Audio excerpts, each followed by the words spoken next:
Ce texte tiré du livre de 1 Samuel chapitre 3 nous parle de la rencontre de Dieu avec son serviteur Samuel.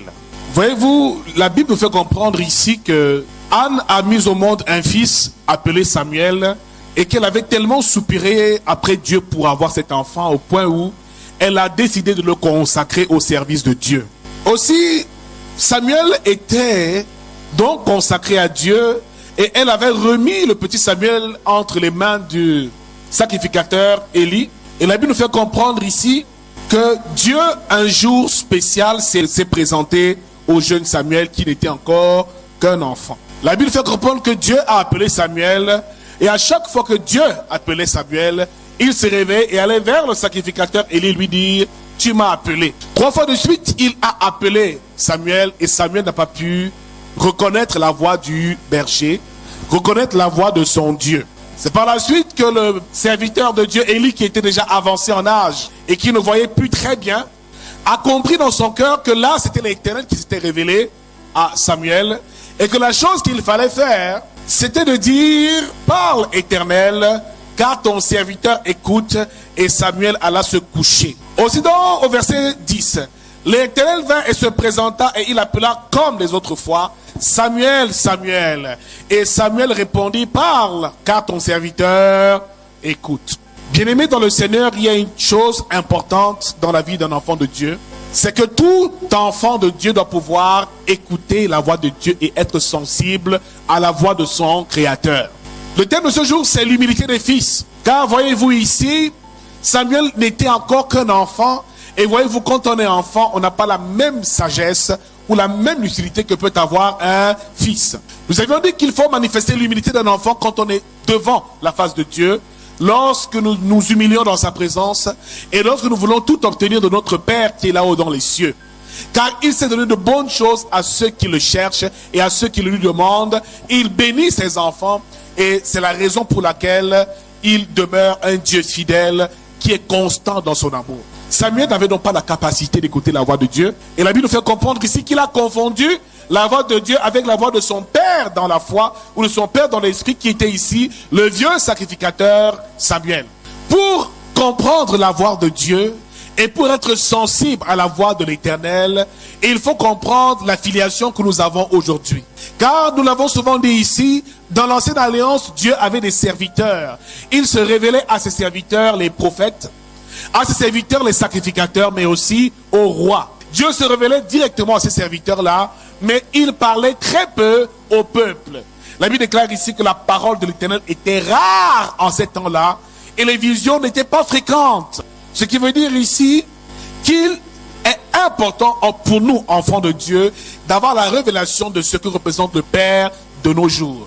Dieu n'est plus Dieu pour nous, mais Dieu est un Père. Dis-le à quelqu'un, Dieu n'est plus Dieu pour toi, mais Dieu est un Père. Le problème donc, c'est cette conscience qu'il faut avoir pour pouvoir jouir de l'héritage de ce Père céleste, ce bon Père céleste. La Bible nous fait comprendre ici dans le livre de 1 Jean chapitre 3 verset 1, voyez quel amour le Père nous a témoigné pour que nous soyons appelés enfants de Dieu et nous le sommes.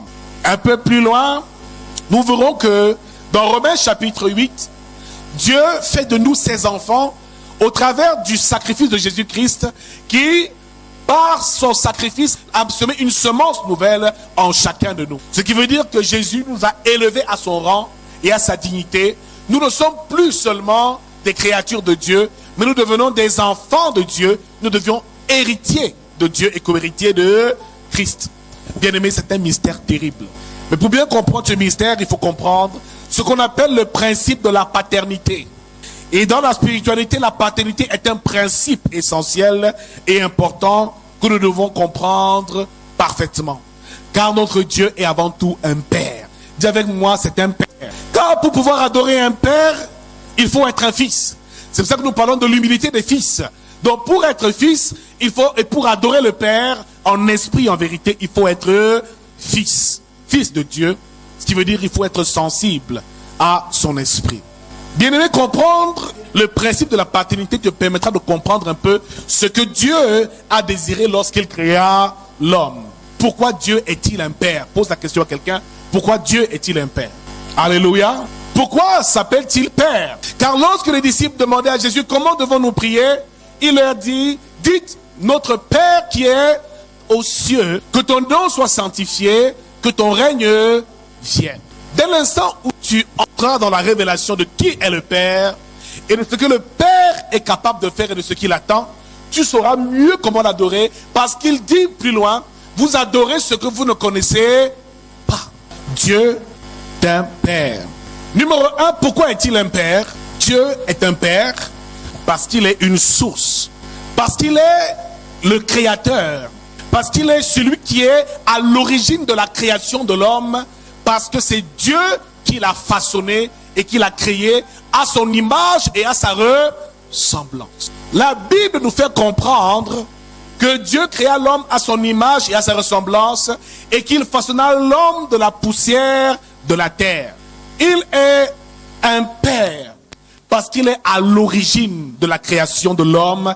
Il est donc la source de l'homme. Il est donc le pilier de l'homme. Il est le créateur de l'homme et de tout ce qui existe.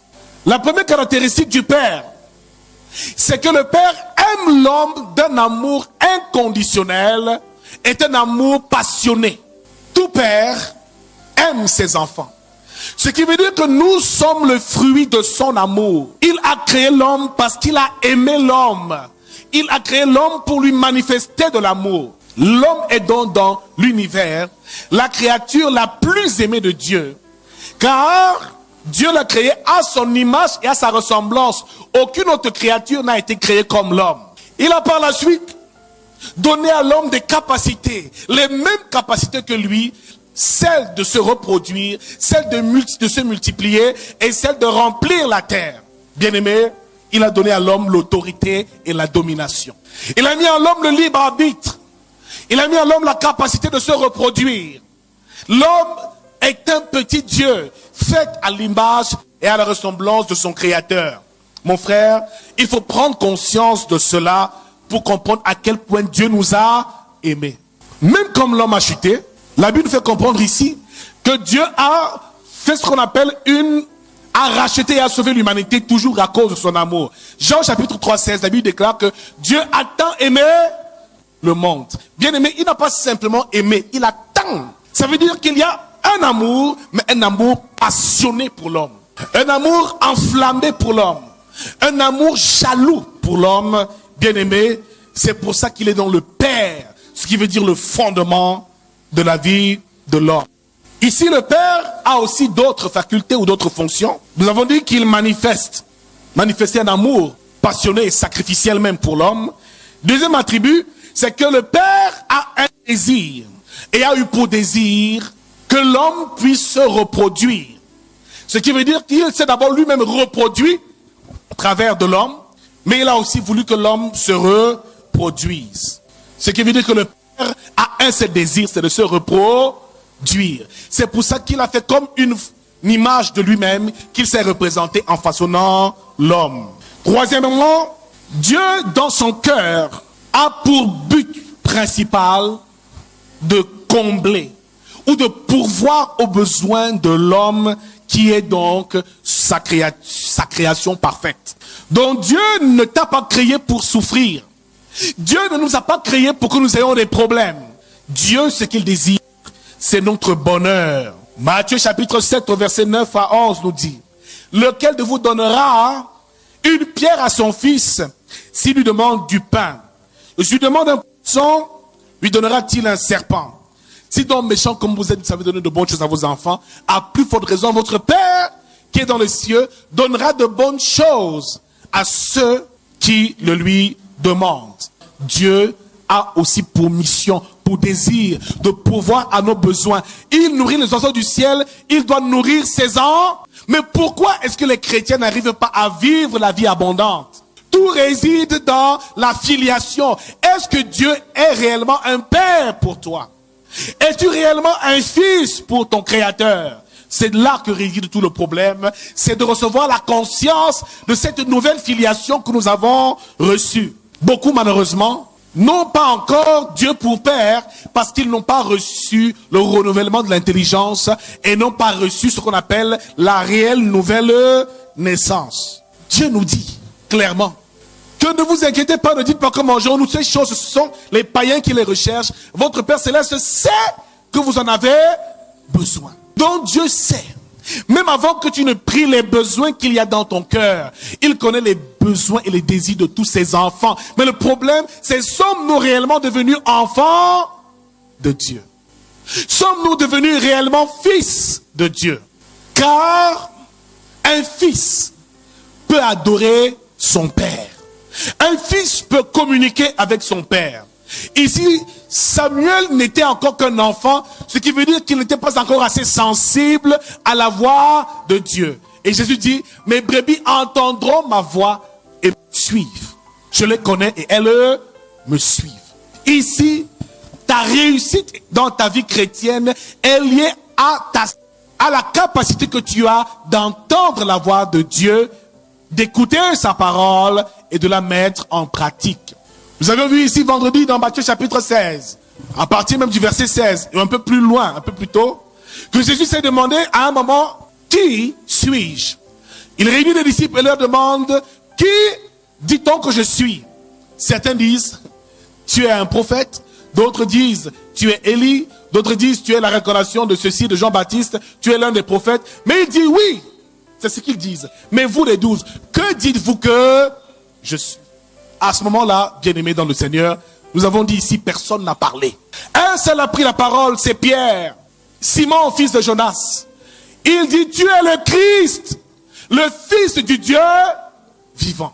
C'est à ce moment-là que Jésus a dit, ce n'est pas la chair et le sang qui t'ont révélé cela, mais c'est mon Père qui est là-haut dans les cieux.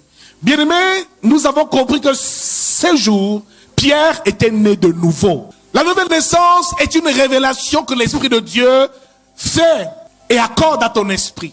Et Romains chapitre 8 au verset 16 dit que l'Esprit témoigne à notre esprit que nous sommes devenus enfants, bien-aimés dans le Seigneur, le jour où il a cru dans son cœur. Et il a eu la véritable révélation de Christ. C'est ce jour-là qu'il est né de nouveau, où la pierre, l'édifice a été bâti en lui.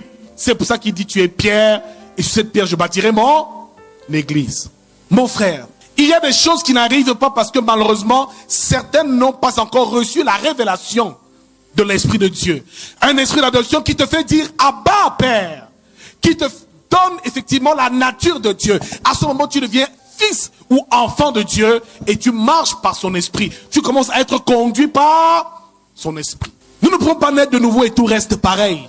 Quand Jésus s'établit dans ta vie, les choses doivent changer. Parce que Jésus est excellent. Jésus est parfait. Jésus est lumière. En lui, il n'y a point de ténèbres. Mon frère, il faut que la révélation nous soit donnée au nom de Jésus-Christ. Deuxièmement, il faut aussi que nous soyons, en plus d'être enfants de Dieu et de naître de nouveau, nous devons par la suite avoir une véritable intimité avec Dieu et une connexion sûre avec le Saint-Esprit. Bien-aimé, être sensible à sa voix. Dieu est donc une source. Dieu aussi a pour but et pour mission de nous conduire et de nous guider. Nous ne devons pas vivre sans être conduits par Dieu. Nous ne devons pas vivre sans être protégés par lui. Car au désert, il veillait sur son peuple. Dieu doit pouvoir veiller sur chacun de ses enfants. La Bible déclare qu'il ne sommeille ni ne dort. Il doit par la suite, quatrièmement, nous instruire et nous conduire sur le chemin de la vérité. Cinquièmement, il doit nous corriger. Deutéronome chapitre 8 au verset 5 nous dit, reconnais en ton cœur que l'Éternel te châtie comme un homme châtie son enfant. Bien-aimé, c'est tout cela que Dieu est capable de faire dans la vie de ses enfants. Le problème, c'est qu'on ne naît pas de nouveau. Deuxième problème, on ne reçoit pas la parole de Dieu. Car il dit, à ceux qui l'ont reçu, il leur a donné le pouvoir de devenir enfants de Dieu. À ceux qui l'ont reçu, qui ont reçu sa parole. Parce qu'il dit, au commencement était la parole. Jean 1, verset 12. Alors beaucoup de chrétiens, ou de beaucoup, ne reçoivent pas la parole. Il dit, à ceux qui l'ont reçu, il leur a donné le pouvoir. Donc celui qui reçoit la parole, reçoit un pouvoir. Le pouvoir de devenir enfant de Dieu. Donc devenir enfant de Dieu est un pouvoir, est une puissance, est une nouvelle capacité, est une nouvelle nature. Il faut donc comprendre ici que pour pouvoir adorer le Père, il faut être un fils. C'est pour ça que comprendre le phénomène du Fils est très important. Qu'est-ce que c'est donc qu'un fils de Dieu? Un fils de Dieu est celui qui est arrivé au stade de la maturité dans sa relation avec Dieu. Romains chapitre 8, verset 14 nous dit que c'est ceux qui sont conduits par l'Esprit qui sont fils de Dieu. Un peu plus loin, que le monde attend avec un ardent désir la révélation des fils de Dieu. Quand Jésus dit que vous êtes la lumière du monde et le sel de la terre, il parle ici aux fils de Dieu, à ceux qui ont reçu la semence de Dieu, à ceux qui ont reçu l'autorité de Dieu, à ceux qui peuvent mener et livrer la bataille dans ce monde pour renverser et annuler les puissances ténébreuses qui maintiennent le monde dans les ténèbres. Pour adorer le Père, il faut être un fils. Ça veut dire il faut quitter le stade de l'enfance et comprendre ce qu'un fils doit pouvoir faire pour son père. La première caractéristique d'un fils, c'est que le fils est utile dans la maison de son père. Le fils n'est pas un mercenaire. Le fils à l'église ne vient plus chercher les bénédictions, il vient être une bénédiction pour le corps de Christ.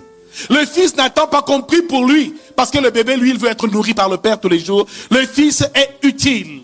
Le fils œuvre pour que la maison se porte pour le mieux. Et voyez-vous, dans une famille, lorsqu'un garçon quitte l'étape de l'enfance, il commence à être utile, à accomplir certaines tâches ménagères à la maison. Première chose, et premier caractère d'un fils de Dieu, c'est que le fils de Dieu est utile. Il a donc reçu la semence de Christ, et à ce moment-là, il devient utile. Il devient utile.